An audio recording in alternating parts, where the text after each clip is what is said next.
Sorry বাবু। সেই উঠে পড়লো। কি হয়েছে আপনার? উঠে বললেন যে কোনো সমস্যাটা হয়েছে নাকি? আচ্ছা সকাল হয়ে গেছে তো, ঘুম থেকে উঠবো না? আচ্ছা বিনু, তোমার কেন সবসময় মনে হয় বলো তো যে আমার কোনো অসুবিধা হয়েছে?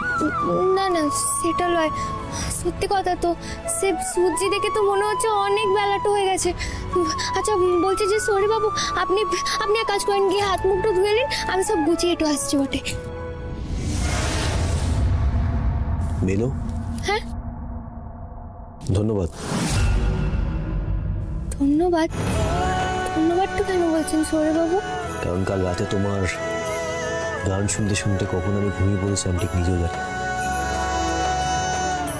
আর এত ভালো ঘুম বোধ হয় আমার নিজের ঘরে আমার হয়নি কোনো।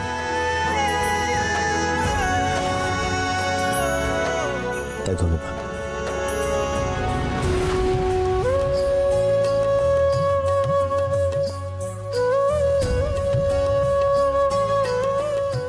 সৌরভ বাবু, সে সকালবেলা ঘুমটো থেকে উঠে আপনার মুখটা দেখা, সেই সৌভাগ্যই বা আমার কদিন হয়।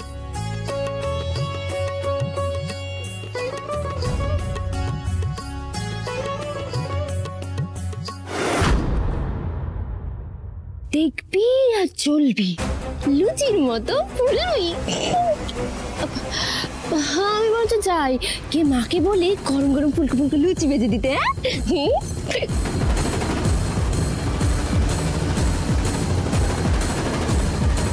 ব্লাশ করছো না বিনু? মনে খুব রং লেগেছে তোমার। ওই রং মুছে তোমার মুখে আমি কালি লেপে দেব, আর তখন নিজের মুখ আয়না দেখতো তুমি ভয় পাবে।